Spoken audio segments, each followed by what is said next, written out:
So the 2-star dungeon Island of Terror has a lot of similarities to the 1-star dungeon Tyrant Isle. It's the same location, same bosses, but just with some advanced mechanics. So let's see what are here the changes.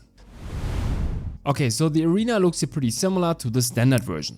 You have 4 geysers and a bunch of flowers. At the beginning you should choose again a flower. So you simply walk onto the flower, signaling everyone else that this is your flower.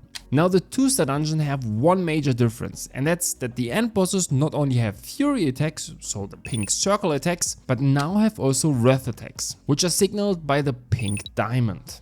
They work exactly the same, it's just important that you can block fury attacks with a stand block or a movement block. But a wrath attack you can only block with a movement block. Well, that's just something you need to get used to. Okay, besides that, the boss has 3 major mechanics. First of all, he's shooting 4 fireballs onto the player with the highest aggro. So usually that's of course the tank. So the fireballs deal quite a bit of damage, but you can Q block the first 3 fireballs. But the 4th one will always push you back and stun you. This is important because often he will follow up on this fireball attack with a fury attack. Now, because the player who tanked the fireballs is stunned at the end, he is not be able to block the fury attack. That's why you want to have a bow player who uses Purifying Touch to cleanse the stunned player, so that the players also be able to block the fury attack. So for the tank that's often not a problem. But sometimes in this fight the aggro on the boss resets, and then the fireballs can also go to an DPS. So if you are getting the fireballs as in DPS, just remember to block the first 3 fireballs. And then just hope that you have a good bow player who is cleansing you out of the stun. Okay, now let's come to the second mechanic. Okay, so the mechanic starts when he's dropping again 3 meteors. So exactly the same as in the standard version. So they deal of course more damage, so try to not get hit by them. Okay, shortly after that, the whole arena will fill up with smoke and the boss will disappear. Now all of the geysers and also the flowers are covered with smoke, but the meteors left a burning area on the ground. If you walk over the burning area, then you will ignite yourself. You see that you are ignited if your health bar turns red. So while you are ignited and walk through the smoke, this smoke will disappear.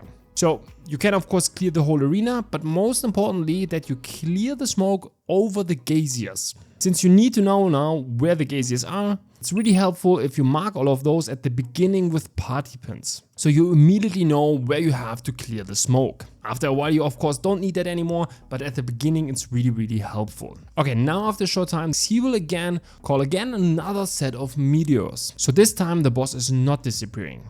So the tank needs to keep tanking the boss. Okay, but now with the new meteors on the ground, you can finish clearing all the geysers from the smoke. If you cleared all of them in the first phase, that's also totally fine. Then you just can keep hitting the boss. Okay, but why we did this is because one of the 4 geysers, he will activate. So it looks the same as in the standard version, but here only 1 out of the 4 will bubble. Important is here that on the geysers is really no smoke anymore.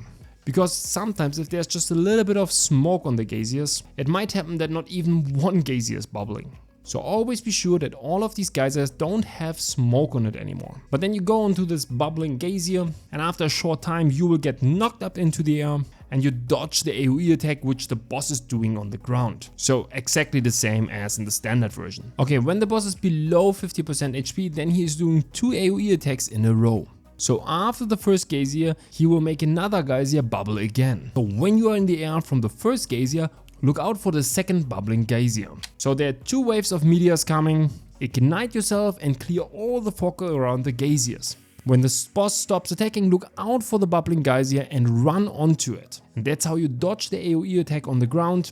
And don't forget, if the boss is a little bit below 50% HP, he will activate a second geyser.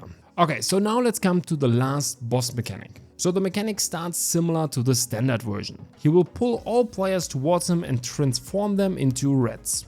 And again, the only ability you have here as a rat is to move around and dig into the ground. Okay, so first of all, you see that there are 4 comets flying around the boss.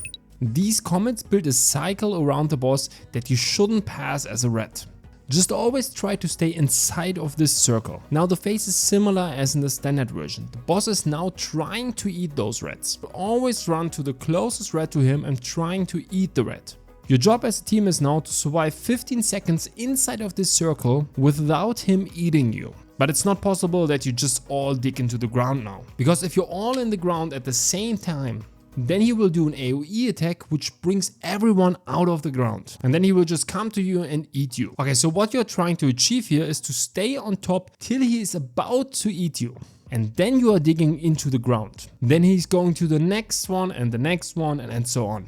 After 15 seconds, these comments around him will disappear. You can get to the flower and get transformed back. So the same stuff you would do in the normal version. Important is here that the smoke from the mechanic before is still there. Depending on how good you cleared everything, the smoke might still cover your flowers. And that can make that the flowers are really hard to see. That's why it can be really good that you mark your flower at the beginning with a private pin. Okay, so you're getting pulled into the middle of the arena and transformed into a red. Then it's helpful that you run a little bit away from the boss, so you are not too close to the boss. Now wait till he's coming to you and is about to eat you. And then you dig into the ground. Okay, and as soon as the meteors around the boss are disappearing, then you dig out of the ground and go to your flower.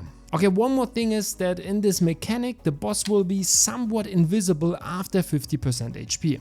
So you can still see him, but it's a little bit harder to see. Okay, but other than that, the mechanic is completely the same. Okay, that's it. I hope everything was understandable. If you like the content and want to support me, don't forget to like and subscribe. Thanks for watching and see ya in the next one.